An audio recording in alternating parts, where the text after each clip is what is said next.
ಈ ರೀತಿ ಯಾಕೆ ನಾನು ತೋರಿಸ್ತಾ ಇದ್ದೀನಂದರೆ, ತಪ್ಪಾಗಿ ತಿಳ್ಕೊಬೇಡಿ, ಇವಾಗ ಕ್ಲೈಮೇಟ್ ಸ್ವಲ್ಪ ಹಂಗೈತೆ. ಈ ಸಮಯದಲ್ಲಿ ಪ್ರಕೃತಿ ತುಂಬಾ ಒಂದು ಶಾಂತವಾಗಿರ್ತೈತೆ. ಯಾಕಂದರೆ ಹೊತ್ತು ಹುಟ್ಟೋ ಸಮಯ, ಹೊತ್ತು ಮುಳುಗೋ ಸಮಯ. ಯಾಕಂದರೆ ಇವಾಗ ಹೊತ್ತು ಮುಳುಗ್ತಾ ಇದೆ. ಈ ಸಂದರ್ಭದಲ್ಲಿ ಗಾಳಿನೂ ಸಹ ಅಷ್ಟೊಂದು ಪರಿಶುದ್ಧತೆಯಾಗಿರ್ತದೆ. ನಾನು ಎಷ್ಟೋ ದಿನ ಮೊದಲೆಲ್ಲ ಬಂದುಬಿಟ್ಟು ಒಂದು ಬೆಳಗಿನ ಜಾವ ಬಂದುಬಿಟ್ಟು ಇಲ್ಲಿ ಬಂದುಬಿಟ್ಟು ಯೋಗಾಸನ ಮತ್ತು ಸೂರ್ಯ ನಮಸ್ಕಾರ ಮಾಡ್ತಾಯಿದ್ದೆ. ಈಗ ಬಂದು ಕೆಲವೊಂದು ಕಾರಣಗಳಿಂದ ಅವೆಲ್ಲ ಮಾಡೋಕ್ಕಾಗ್ತಾ ಇಲ್ಲ. ಆದರೆ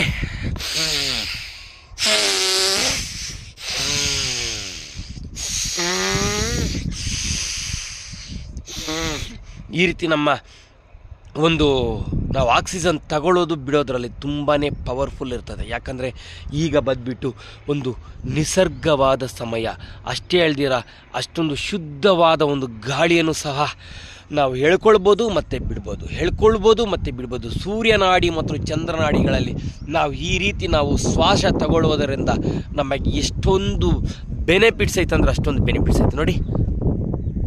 ಓ ಮೈ ಗಾಡ್, ಒಂದು ನಿಮಿಷ ರೀ, ನಾನು ತಪ್ಪಾಗಿ ತಿಳ್ಕೊಬೇಡಿ. ಸೂರ್ಯನನ್ನು ಝೂಮ್ ಮಾಡ್ತಾ ಇದ್ದೀನಿ. ಯಾಕಂದರೆ ಎಷ್ಟೋ ಲಕ್ಷಾಂತರ ಕೋಟ್ಯಾಂತರ ದೂರದಿಂದ ನಮಗೆ ಬೆಳಕು ಕೊಡ್ತಿರುವ ಪ್ರತ್ಯಕ್ಷ ದೈವ ಇಲ್ಲಿ ಮುಳುಗಿ ಮತ್ತೊಂದು ದೇಶದಲ್ಲಿ ಪ್ರತ್ಯಕ್ಷ ಆಗ್ತಾ ಇದ್ದಾನೆ ಸೂರ್ಯ ಭಗವಾನನು. ಆದರೆ ನೋಡ್ರಿ ಎಷ್ಟೊಂದು ಒಂದು ಪ್ರಕೃತಿ ನೋಡೋದಕ್ಕೆ ವಿಸ್ಮಯವಾಗೈತಲ್ಲ. ವಾ ಮೈ ಗಾಡ್, ಇದೇ ನೋಡಿ ಪ್ರಕೃತಿ. ಈ ದಿನದಲ್ಲಿ ಆ ಸೂರ್ಯ ಭಗವಾನು ಎಷ್ಟೋ ಜನರನ್ನು ನೋಡಿರ್ಬೋದು, ಎಷ್ಟೋ ಜನರನ್ನು ಒಂದು ಮೋಸ ಕುತಂತ್ರಗಳನ್ನೆಲ್ಲ ನೋಡಿರಬಹುದು. ಅಂದರೆ ಈ ಪ್ರಪಂಚ ಯಾವತ್ತೂ ಶಾಶ್ವತ, ಮನುಷ್ಯ ಯಾವತ್ತೂ ಶಾಶ್ವತ ಅಲ್ಲ ನೋಡಿ. ಈ ಕಲ್ಲು ಸಹ ಶಾಶ್ವತ ಅಲ್ಲ. ನೂರಾರು ಸಾವಿರಾರು ವರ್ಷಗಳಿಂದ ಇದ್ದ ಕಲ್ಲನ್ನು ಸಹ ಮನುಷ್ಯ ನುಚ್ಚು ನೂರಾಗಿ ಮಾಡಿಬಿಟ್ಟಿದ್ದಾನೆ. ಅಂದರೆ ಪ್ರಕೃತಿಯನ್ನು ಯಾವತ್ತೂ ಏನು ಮಾಡೋದಕ್ಕೆ ಸಾಧ್ಯ ಇಲ್ಲ ನೋಡ್ರಿ.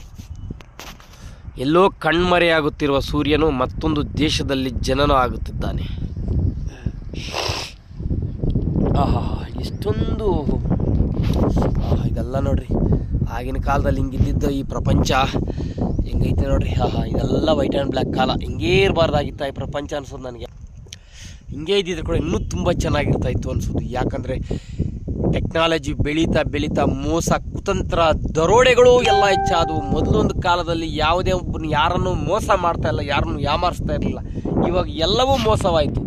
ಟೆಕ್ನಾಲಜಿ 5G 4G ಬಂತು, ಎಲ್ಲ ಮೋಸ ಅಂದಂಗೆ ಎಲ್ಲ ಮೋಸ. ನಾನು ಯಾವಾಗ ಬಂದ್ಬಿಟ್ಟು ಇಲ್ಲಿ ಕಾಡಿನ ಪ್ರದೇಶದಲ್ಲಿ ಕೂತ್ಕೊಂಡು ಬ್ರೀದಿಂಗ್ ಬ್ರೀದ್ ಅಪ್ ಮಾಡ್ತಾ ಇರ್ತೀನಿ. ಯಾಕೆಂದರೆ ನಮಗೆ ಆ ಒಂದು ಶ್ವಾಸ ತೆಗೆದುಕೊಳ್ಳೋದು ತುಂಬಾ ಇಂಪಾರ್ಟೆಂಟ್ ಆಗಿರ್ತದೆ. Very good. ಈ ರೀತಿ ಇರ್ತೈತೆ ನೋಡಿ.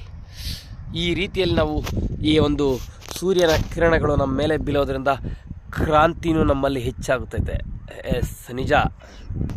ಯಾಕಂದರೆ ಈ 2025ನಲ್ಲಿ ಅನೇಕ ಕಾಯಿಲೆಗಳು ಮನುಷ್ಯನಿಗೆ ಗಾಳಿಯಿಂದ ಸಹ ಬರ್ತೈತೆ. ಬ್ಯಾಕ್ಟೀರಿಯಾಸು ಇದೆಲ್ಲ ಬರ್ತೈತೆ. ಇದನ್ನೆಲ್ಲ ನಾವು ಓಡಿಸೋ ನೋಡಿ. ಇಲ್ಲೆಲ್ಲ ಓಡಿಸಬೇಕಂದ್ರೆ ವಾರದಲ್ಲಿ ಆಗಲಿ, ಕನಿಷ್ಠ 10 ದಿವಸದಲ್ಲಾಗಲಿ, ತಿಂಗಳಿಗೊಮ್ಮೆ ಆದರೂ ಇಂಥ ಒಂದು ಕಾಡಿನ ಪ್ರದೇಶದಲ್ಲಿ ಕೂತ್ಕೊಂಡು ಒಳ್ಳೆ ಗಾಳಿಯನ್ನು ಶ್ವಾಸ ಮಾಡಬೇಕು. ಎಸ್, ಕಲುಷಿತವಾದ ಈ ಒಂದು ಪ್ರಪಂಚದಲ್ಲಿ ನಾವು ಬದುಕ್ತಾ ಇದ್ದೀವಿ. ವಾರಕ್ಕೆ ಒಮ್ಮೆ ಯಾವಾಗಾದ್ರೂ ಅವಾಗ ಬರ್ತಾಯಿದ್ದೀನಿ. ಅಂದರೆ ವಿಡಿಯೋ ಇವಾಗ ಮಾಡ್ತಾಯಿದ್ದೀನಿ. ಆಯಿತು, ನಮಸ್ಕಾರ.